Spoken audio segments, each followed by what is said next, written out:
Hi, this is Julie Lewinsky. I am Associate Director for the Digital Department for the Christopher and Dana Reed Foundation, and I'd like to welcome you all to another one of Jay Gupta's webinars. This one is on dental care. Let me tell you a little bit about Jay. He's the co-founder of RxRelax and YogaCaps, where he focuses on chronic disease prevention and sustainable lifestyle change. Hopefully you're with us for the first webinar in Understanding Your Medications, which spoke about osteoporosis. And just to let you know that the third one in this series, which is on bowel management, that date has been moved to June 20th at 2 p.m. So please keep that in mind. You should have you will receive an email update for that if you have already registered. So now I'd like to turn it over to Jay. Hi, Jay. Hi, Julie, and thank you so much. Thank you, everybody, for tuning in. So today we're going to talk about medications, focusing on dental care for people with spinal cord injuries. So in this medication series, we have done 5 webinars so far, and today is the 6th one, and next webinar will be in June, as Julie mentioned, for the bowel management. So please sign up for that webinar, and if you have already signed up, you may want to make a note of change of date. So the previous webinars we have actually posted on Reed Foundation's website as well as the YouTube channel. First one was on polypharmacy for people who use multiple medications. Then I did 3 webinars on pain management. First one was overview of all pain medications. The second one, we talked mostly about the opioids and marijuana, and then options for tapering opioids with Integrative Health. Last month, I talked about osteoporosis. So all these webinars are available for your listening and watching on the Foundation's website and YouTube channel.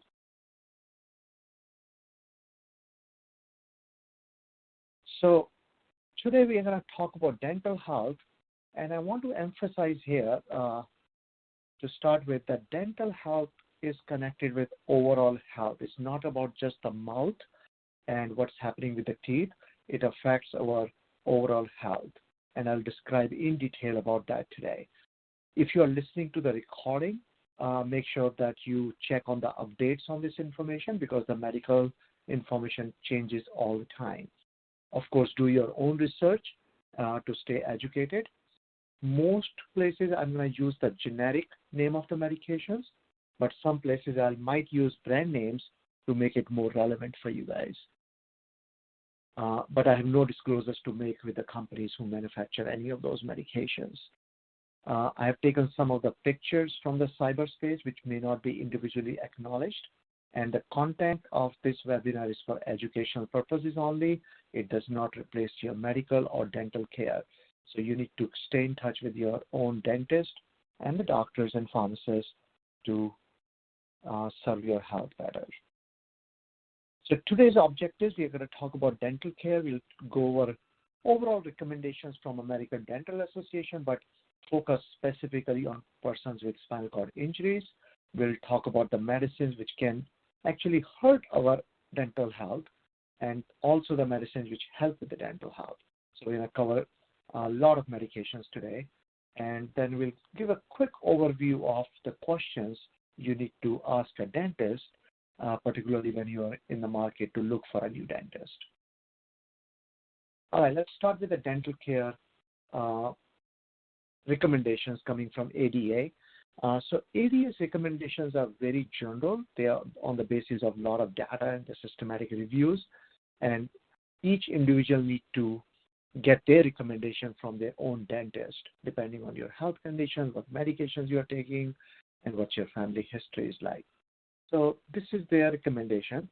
The first one is brushing teeth at least twice a day. They recommend fluoride toothpaste.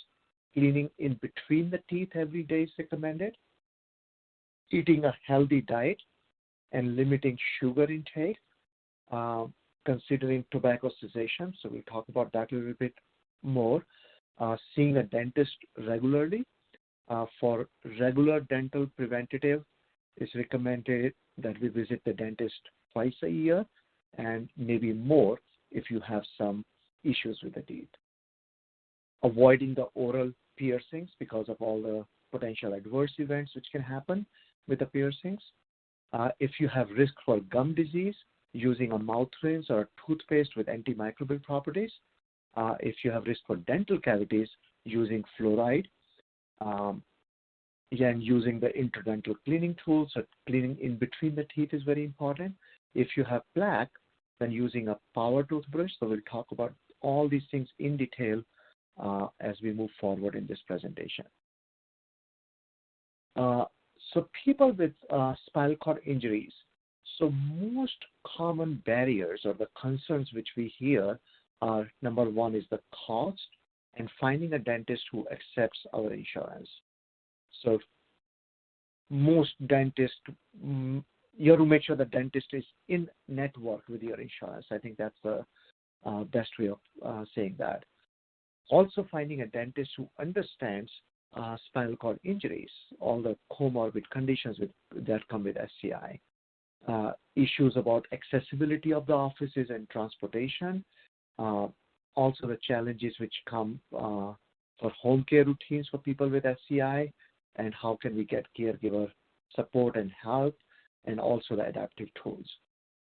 So compromised dental care can lead to buildup of oral bacteria and can cause a lot of issues, including weakening the immune system and increased risk of many chronic health conditions, including stroke, respiratory infections, and dementia. So we'll talk briefly more about it as we move forward. So studies have shown that people with spinal cord injury, they actually have a greater degree of plaque, more of the gum disease, increased level of cavities, deeper periodontal pocket formation, more pain in the mouth, and less likely to visit the dental offices. So it's kind of obvious it could be related to just the habit which happened prior to the injury, or it could be having hardships in finding the right care or right tools to take care of the oral health. So some of the recommendations for persons with SCI are using soft bristles toothbrush. Some people used to use really hard brushes, hard bristle toothbrushes, but now the recommendation is that you soak the toothbrush in warm water for a couple of minutes just to soften those bristles and use those brushes so that it does not damage your gum tissues. If you have limitations in one part of the body, making sure that you're brushing all parts of the mouth, which could be a little challenging, but using the right tools or caregiver's help might be helpful. Oral care is recommended minimum twice a day. It's better to do it after each meal so that the food particles are not stuck on the teeth or in between the teeth, and of course before bedtime. Also recommended is the using a tongue cleaner. So some people use a toothbrush, but if you can get a regular tongue cleaner where you can scrape the tongue from back to front, it's very helpful. It helps with the bad breath as well. Flossing is recommended, and you can also use water irrigating devices to eliminate the food between the teeth. Of course, there are cautions involved, and you might need to adapt that you can discuss with your dentist. And avoiding those mouthwashes which have alcohol, but using mouthwashes regularly, mouthwashes which are alcohol-free. So the challenges might be, one of the challenge could be be able to bring at least one hand to the mouth. Fine motor control might be missing, swallowing concerns, or loss of sensation in mouth. So really need to adapt according to the needs. Seeking appropriate adaptive equipment and the caregiver support. So some of the adaptive equipment which are available now are automatic toothpaste dispenser, suctioning tools, customized floss tools, different types of brushes which can be electronic or battery powered. We have mouthpiece brushes available, and of course using the timers as well. if you use a mouth stick or a mouthpiece for controlling your devices, cell phones or wheelchair, so please be watchful of the hygiene. So those mouth sticks may wear over a period of time. They could have bacterial viruses on them. So just taking care of the hygiene part and also making sure that they're not hurting your mouth, the tissues in the mouth, and they can even chip the teeth. So making sure that dentist is checking for all these issues, potential issues for you. So we're going to talk about what health conditions and what medications can adversely affect the oral health before we jump into the medications which can be helpful, which are usually recommended by the dentist. So the first thing is stress, anxiety, and depression. In modern times, stress, anxiety, and depression is very common, but they could cause oral health concerns. The first one is the anxiety or panic could lead to biting of fingernails or chewing of some objects like pencils and stuff. So that is not really good for enamel of the teeth. Bruxism is also very common, so grinding the teeth when we are sleeping, that could crack the teeth. It could damage the enamel, gum, and the jaw. So watching out for that, and I'm going to discuss some medications which could be used for those conditions over a period of time. But for now, just remember the xerostomia or dry mouth syndrome is one of very serious problem for oral health. So I'm going to take a few minutes discussing that. So people with spinal cord injury take a lot of medications, more medications as compared to general population. There are more than 500 medications out there which can cause dry mouth. And the risk increases as those medications add up. So if you're taking one medication causing dry mouth, it could be worse if you're taking more than one medication causing the same side effect. So those medications which are very commonly used by spinal cord injury persons would be allergy, cough and cold medications, medication for insomnia. Most of these over-the-counter medications contain diphenhydramine. The common brand name is Benadryl. So that medicine actually dries the mouth. So if you're looking at all those over-the-counter PM products like ibuprofen PM or Tylenol PM kind of stuff, allergy medicines, all of them have a side effect of causing dry mouth. Many of the antidepressants and mental health concern medications can cause that. Medications for muscle spasms, for neurogenic bladder or incontinence, so the medications which relax the urinary bladder, that's a category called anticholinergic medications. There are several medications we use routinely. They could cause dry mouth. And pain management medications as well. So we're going to talk about pain management a little bit more in detail in a few minutes. Smoking and tobacco use in any form plus substance use can also lead to dry mouth. So it's very common for people with dry mouth, with substance use, people using heroin and other stuff, their enamel starts to rot, causing tooth decay. Even smokeless tobacco, vaping and stuff can cause gum disease, exposing your roots and causing decay. There are several health conditions which can also cause dry mouth. So if somebody has diabetes, which is not in control, is not managed well, that can cause dry mouth as well. Oral thrush or the yeast infection, we're going to talk about that. Autoimmune diseases, something like Sjogren's syndrome. If you snore, that means your mouth is open when you're sleeping, could also cause dry mouth, and mouth breathing. So sometimes we recommend people when they're in a situation of a panic that you breathe out through the mouth. Some people hyperventilate with that. Some yoga teachers will ask you to actually inhale through the nose and exhale through the mouth. So all those things, just watch out, could cause dry mouth. Actually, deep, slow exhalation through the nose is recommended in regular life. and that would reduce the risk of dry mouth as well. So saliva produced by the salivary glands in our mouth plays a very, very important role. Saliva helps preventing the tooth decay because it is alkaline and it neutralizes the acid which is produced by the bacteria in the mouth. Saliva helps limiting the bacterial growth. It helps washing away the food particles, and it enhances our ability to taste, makes it easier for us to chew and swallow.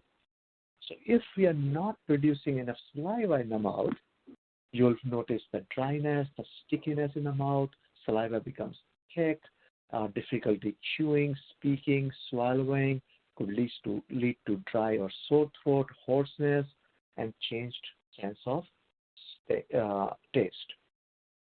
Dry mouth is also associated with increased dental plaque, cavities, loose broken teeth, bleeding gums, mouth sores, bad breath, unpleasant taste.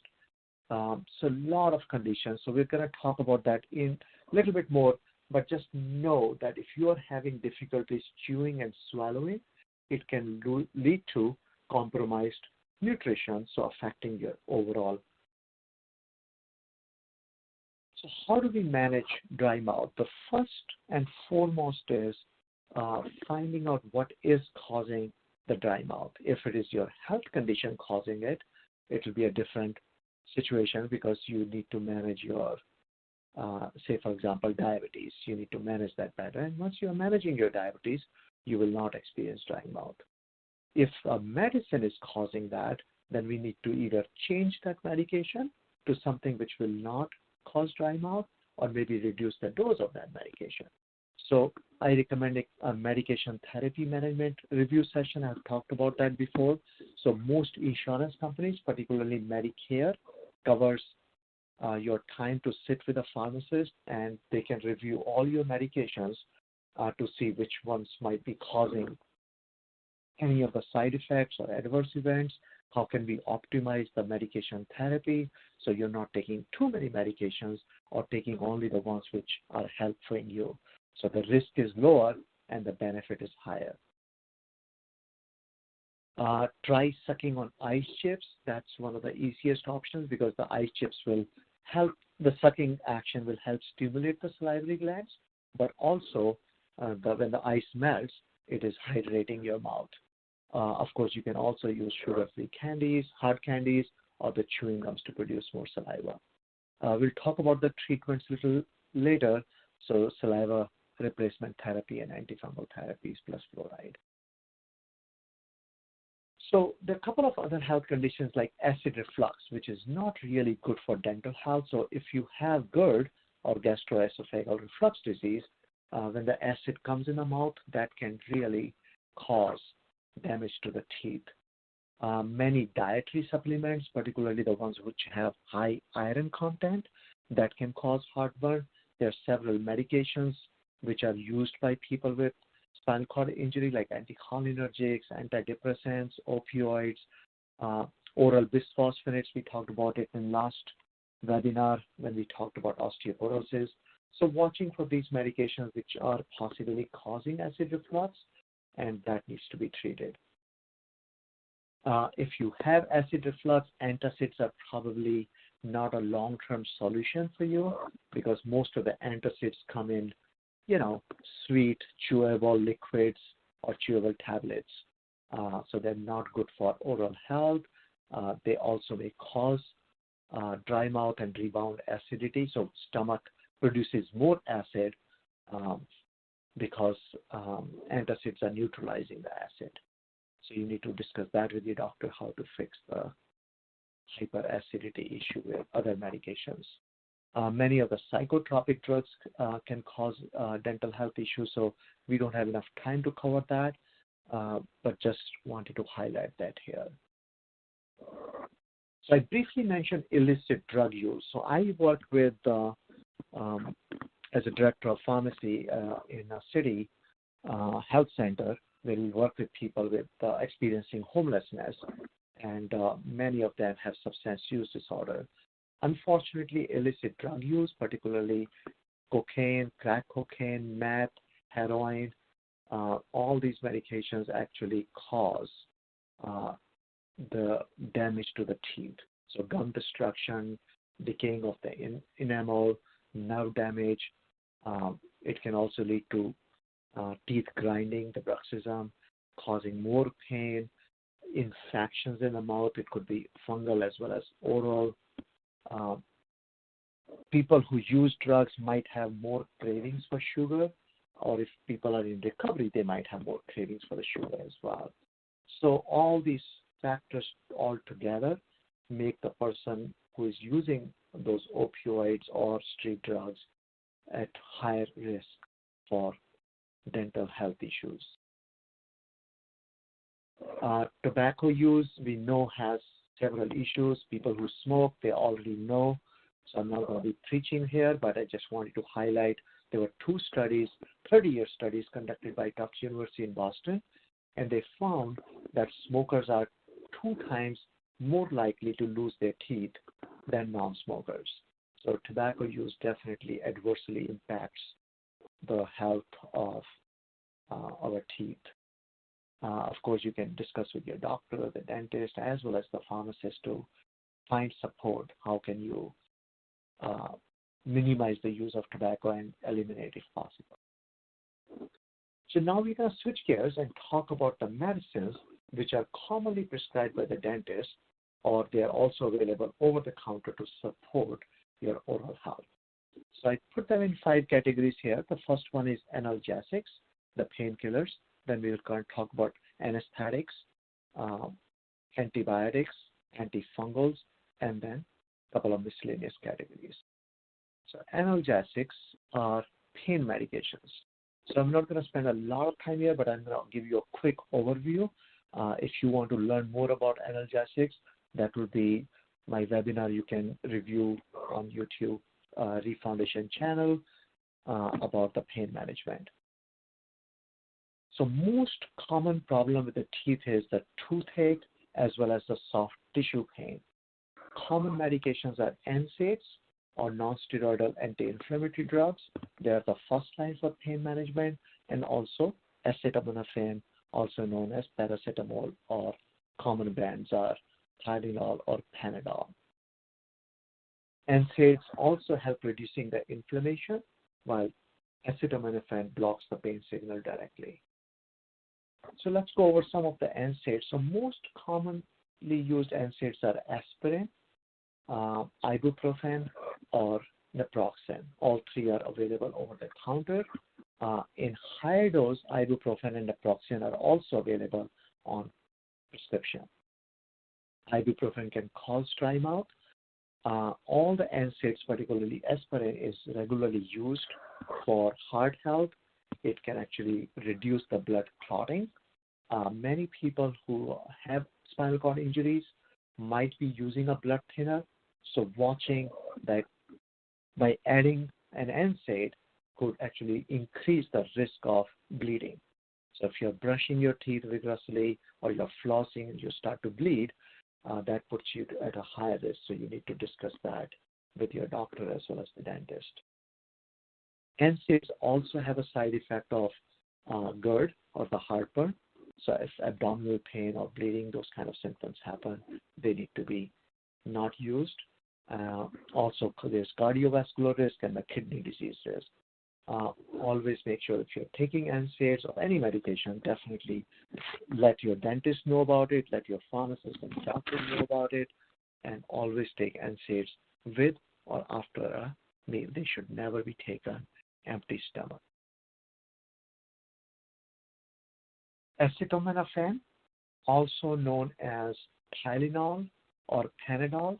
In some countries, it's called paracetamol, and there's another abbreviation we use in America called APAP, A-P-A-P, APAP. So all these medications, all these names are for one single medication, and it's pretty safe to use this medication, except there's a black box warning related to liver toxicity. So if you take 4 grams or more of this medication, that can cause liver failure. If you're taking less than 4 grams, but you're also using alcohol, which might impact the liver health, then you can cause more problem for your liver. Now, so you might take over-the-counter acetaminophen, but watch for other products which might contain acetaminophen as well. So over-the-counter cold and flu medications might have acetaminophen. Many of the opioid combos like Vicodin, Norco, Percocet, all these medications contain acetaminophen along with an opioid. So just watching out for the overall dose you take every day and alcoholic beverage use. So we talked about NSAIDs, which are non-steroidal anti-inflammatory drugs.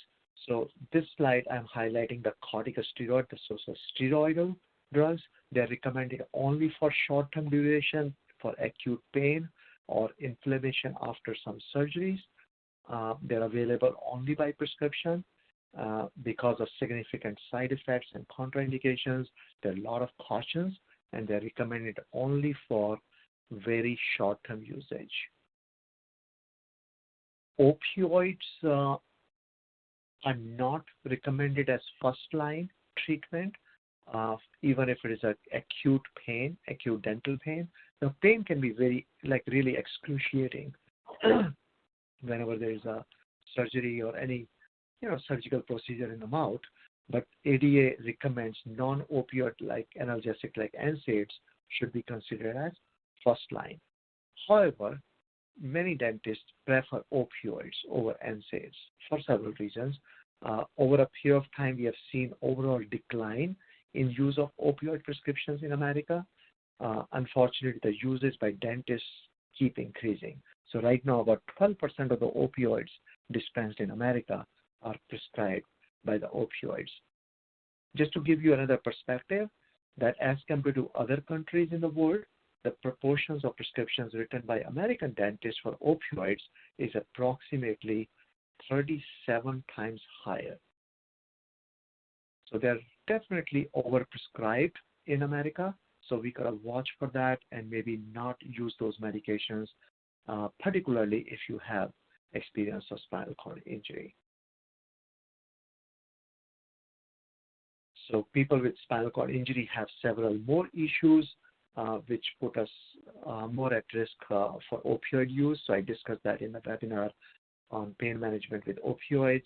That was webinar number 2 in the pain management series. You can listen to that for more information. So let's move to the second category, anesthetics. So we use anesthesia in 2 ways, local as well as general anesthesia. So local anesthetics, they just numb that area so you don't feel the pain. You're fully aware, you're fully conscious. So for a temporary pain relief for simple procedures like filling a cavity, so doctor could probably use a common local anesthetic like Novocaine or Lidocaine or Mepivacaine. So those medications are very commonly used as injectable. For canker sores, you might use some topical agents which are over the counter like Anbizol, Xylocaine, Chloroseptic, Oragel. So they just numb that area to calm the pain. Unfortunately, these devices, these agents, these topical anesthetics or the local anesthetics do not last in the mouth for too long because they get washed away with saliva, or if you use that medicine and you eat or drink something, these agents get washed away. Sometimes the dentist will use a vasopressor called epinephrine, which can increase the effect of the local anesthetic. So Novocaine might be used with epinephrine. So you may want to discuss that with your dentist that you need to avoid the use of epinephrine because of the risk of hypertension and autonomic dysreflexia for people with spinal cord injury. So this is something I would advise is very critical. If the pain is related to denture, maybe getting a better denture fit, not continue to use over-the-counter local anesthetics. General anesthesia is used only when there's a deeper surgery, when the dentist has to go conduct a longer procedure or where anxiety might interfere with the treatment. So the person becomes unconscious, so you don't feel the pain, you are not aware of the procedure. Again, there's extra precaution for spinal cord injury, but nitrous oxide has been shown to be safely used for persons with spinal cord injuries.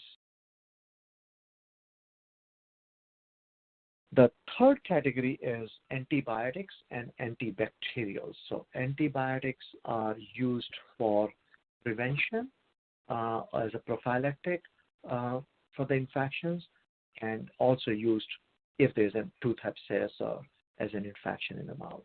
And antibacterials are more preventative. So let's talk about these. So for dental abscess, for wisdom tooth infections, gum infections, and to prevent the mouth bacteria from spreading into the blood.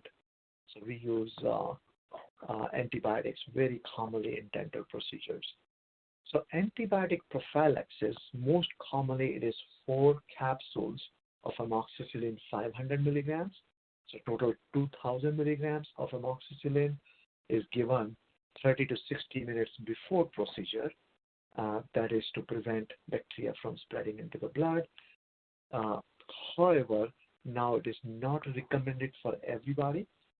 We take a little bit more of the conservative approach because of the bacterial resistance.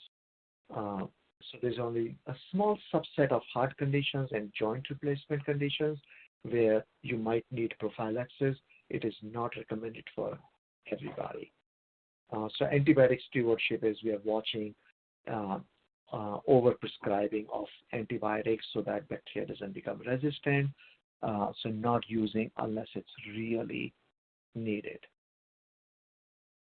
So most common antibiotic, as I just said, is penicillin or amoxicillin. It treats broad range of infections, but there's increased resistance from bacteria to this antibiotic because of overprescribing.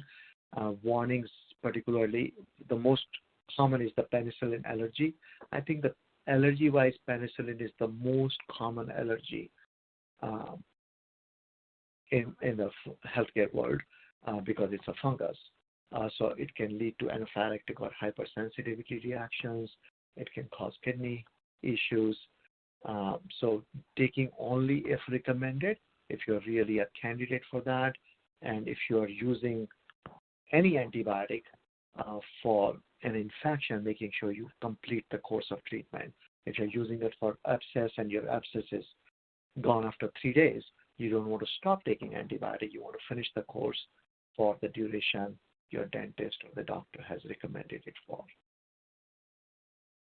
Erythromycin and clindamycin are 2 other antibiotics which are used for oral infections. So erythromycin is also broad spectrum, and we reserve it for people who have allergies to penicillin. It has a lot of interactions with other medications and alcohol. It's not used for people with liver disease, and most common side effect is nausea and vomiting. So it's recommended if you're taking erythromycin, make sure you take it with food. Clindamycin is reserved for serious infections, particularly after dental abscess in bone or soft tissue caused by anaerobic bacteria, and if penicillin or erythromycin have not been effective. However, I see clindamycin being used as first line in my practice a lot. So some of the antibacterials are chlorhexidine and their over-the-counter mouth rinses. So chlorhexidine is available by prescription only. Common brand names are Peridex and Periogard. So this is a mouthwash used to treat gum disease, any swelling, redness, or bleeding gums. It can take up to 6 weeks to see the full benefit. It reduces the amount of bacteria we have in our mouth, and only major side effect of chlorhexidine is that it can cause staining of the teeth as well as the filling. So watch out for that. Over-the-counter mouth rinses are also available. They reduce the plaque as well as the gum disease. They kill the germs that can cause bad breath. Watch for the alcohol content in these rinses. So if your mouthwash contains alcohol, you may want to avoid it, particularly if your mouth is already dry. So when you're using a rinse, make sure you clean your teeth first. So some people think they're using a mouthwash, so they don't need to clean their teeth. So mouthwashes are not a substitute for regular oral care. So brushing the teeth, using the flossing or irrigation devices to clean in between the teeth, and then using the mouthwash. That's what the recommendation is. All right, let's talk about the antifungals now. So oral thrush is caused by an yeast called Candida albicans. So it's also known as candidiasis. It's very common for people who have been using longer courses of antibiotics. So antibiotics kill those good bacteria which keeps Candida in check. So after using antibiotic, the bacteria are dead, the good bacteria also die, and they can cause that yeast Candida to thrive. So oral, and it can also be caused by steroids because steroids reduce the immune function. If you're using an inhaler like Advair or Symbicort, so many of these maintenance inhalers for COPD or asthma, they contain a steroid. So if you're using any of those medications, any of those inhalers, make sure that you rinse your mouth after using the inhaler. You must have seen that warning, but I've seen many people forget that important warning. So it's just a good reminder for you right now that if you're using those inhalers, mostly they're used twice a day. So every time you use the inhaler, please rinse your mouth thoroughly after using the inhaler. Now, if you get the Candida or the oral thrush, we have two medications which are commonly used, nystatin and clotrimazole. So nystatin is available as patches, tablets, but most commonly it is prescribed as oral suspension. So it's a liquid. It's usually kept in the mouth for as long as you can. You swish it around using half the dose on each side of the mouth maybe. It is part of many regular mouthwashes. There's one which we make all the time. It's called Magic Mouthwash or Oral Thrush. So it calms the pain. It will have a local anesthetic with an antifungal. So before you swallow it, you want to keep it in the mouth as long as possible so it works on the Candida in the mouth. Clotrimazole trushes or the lozenges are designed to dissolve very slowly in the mouth. So they can take up to 15-30 minutes, up to half an hour to dissolve in the mouth. So usually it takes about 7 days to treat thrush, but they're prescribed for up to 2 weeks. So you want to probably continue the treatment so that you stop the infection from coming back. So these were the 4 main categories. I'm going to go over a couple of miscellaneous categories. The first one is fluorides. So Centers for Disease Control, CDC, regards fluorides as safe and effective prevention measure for oral health. So fluorides make our tooth enamel more resistant to tooth decay. So it's available over the counter. It's available in toothpaste and mouth rinses. It's also available in prescription strength tablets and drops. So checking with your dentist which one would be the right thing for you to use. Exception would be if you're allergic to fluoride or a yellow dye called tartrazine is not recommended. There are a couple of warnings with that. So if you drink a lot of dairy products or eat or drink any dairy product, you want to space it out by at least an hour before taking the fluoride, and also any mineral supplements like magnesium, calcium, and iron, so it does not bind with the fluoride. Fluorides can also cause staining of the teeth, particularly if you're using too much.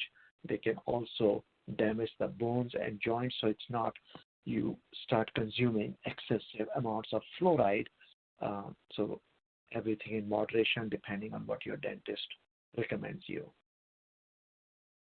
Muscle relaxants can be given to some people if they have really bad problem with bruxism, the grinding of the teeth, or TMJ. For short-term relief of anxiety before any dental procedure, some doctors might give you a benzodiazepine. Again, benzos are not recommended anymore for anxiety, but if you're using it, if the doctor has prescribed it for you, make sure you take it for really short-term usage. Salivary supplement replacement. So we talked about dry mouth in the beginning of this presentation.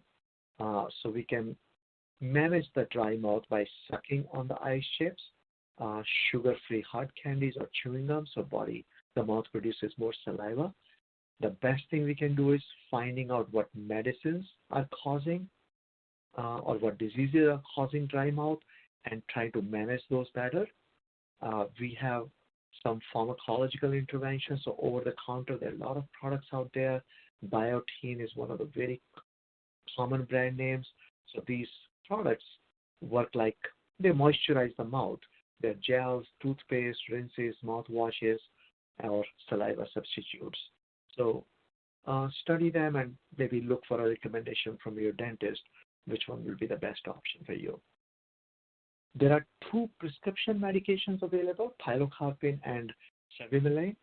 So these 2 medications increase the production of saliva in the mouth. However, they're approved only for Sjogren's syndrome, which is an autoimmune disorder, and they're definitely not recommended if your dry mouth is caused by using other medications. So we talked about so many medications can cause dry mouth. We need to manage those medications, not add more medications like pilocarpine or cevimeline. All right, so this is what we have for the medicines. I'm going to go over a few tips if you're looking for a new dentist or you're not very happy with the dentist right now and you want to really negotiate how can they take better care of you if you have a spinal cord injury. So I'm going to give you some tips. Many of these tips are available on the Foundation website, so please visit that. But I'm going to quickly go over some of those and some new ones as well. So that goes without saying that you want to make sure that dentist is qualified. Hopefully they're a member of a professional association, whether it is a federal or state dental association, who has established code of professional ethics. A very important thing to know is if your dentist is in network with your insurance company. So if it is out of network insurance, then it might cost you much more money, or some of your procedures may not be covered.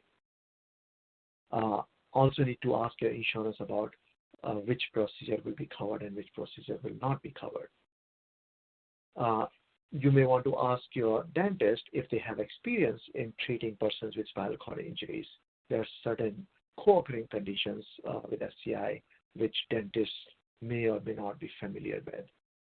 If a dentist is trained in a hospital or work with people who have medically complex needs, that can be helpful, and also checking on their infection control practices in their clinics. Some areas, your area might have a dental team available who probably can do home visits. So people with spinal cord injuries might prefer that. If you're planning to go to a dental office before you visit them, you may want to make sure that their office is accessible, and you might know that understanding of accessibility varies from person to person. So making sure the parking lot, the entry, the waiting room, the bathrooms, the treatment room. Then most important thing is, can you stay in your wheelchair for the treatment, or you need to be transferred to the dental chair? That would be a good question to ask. Do they have enough room for your wheelchair in the treatment room? Do they have enough space if you're using the dental chair to maneuver for pressure relief? So you may want to even visit their office ahead of time before you schedule a treatment to make sure they can serve you well. Some of your procedures might need to be done in smaller chunks, so you might need some breaks in the middle. It could be a few minute break, or it might be a few days break. So checking with the dentist ahead of time so that they can explain to you what the procedure is like, so that will help alleviate your anxiety, plus you'll understand if you can do it all in one sitting or it will be multiple sittings. Some dentists have dental props available, so if you're going to keep your mouth open for longer time, so those props can help you relax the muscles and prevent the fatigue. And extra appointments, if they're too busy a practice and you need multiple appointments for the same or similar procedure, it may not be convenient for them and you as well. Insurance companies might expect some insurance appeals if if you need extra care or longer appointments. So these are just some of the factors you need to consider before you choose a new dentist. Of course, the dentist will also train you and your caregiver how to prevent dental conditions and proper oral hygiene. So please visit the Foundation website, christopherreeve.org, for more tips. During this time of COVID, if you're listening to the recording, hopefully this is not relevant for you. But if you're listening it live and we have this COVID-19 situation right now, it's a pandemic, you want to avoid any dental visits right now. Most dental offices are not taking routine dental visits. But if you have an emergency and they want to see you in person, make sure that you follow all their protocols. You may want to ask them what extra precautions they are taking for the infection control. You don't want to get infection from them, and you don't want to give them your infection if you are exposed already. So following all the CDC recommendations, but also making sure that you are doing due diligence, and your dental office is also doing due diligence to prevent COVID-19 infection. So this is just one of the reasons now. Please take a little extra time to enhance your preventive dental care. So I'm going to just summarize what we just talked about. Know your dentist and know your pharmacist. Definitely let them know about all the medications you take. If possible, if insurance company allows it, get a full medication therapy management session with your pharmacist and review all the medications which could be causing more harm than the benefit. Following your dentist recommendations for oral hygiene routine, train yourself and make sure that your caregiver, if you need the caregiver help, is trained using the right equipment, which is adapted according to your needs. Medications are reviewed on a regular basis and you take them as prescribed. For medicines, also you want to stay updated about their warnings and any side effects or adverse events. So you can use some free apps like knowyourmeds.com. Be very careful with the dry mouth and all the medications that can cause dry mouth. Seeing a dentist that has some experience with spinal cord injury or other medically complex needs. If you have any medication side effect, please don't hesitate to call FDA or submit an online report. Even if you're not sure about the side effect caused by that particular medicine, it's okay to report. That's FDA's job to screen if it is too many people experiencing the same side effect with your medicine or not. Store and dispose of your medications appropriately. And this is the most important part, which I kind of emphasize in each of my webinars when you're trying to learn about medicines, that explore non-pharmacological treatment options as well. So when you are doing pharmacological and non-pharmacological interventions both, there's a possibility that you can deprescribe, reduce the usage of some of the medication, reduce the polypharmacy, and overall improve the quality of life. But you may want to definitely consult with your healthcare team before you adopt any new routines or exercises. All right, so that's the end of my presentation. So thank you so much for joining in, and I am ready for your questions. So I see only one question here for now. So this question is about how can I use dentures when I have problem with the fitting? So this would be a great question for prosthodontists. I'm sorry, I'm not an expert with this kind of procedures. I'm a pharmacist. I can talk about medicine. So I'm sorry you're dealing with this problem for a while, but I would stick with prosthodontist advice on that.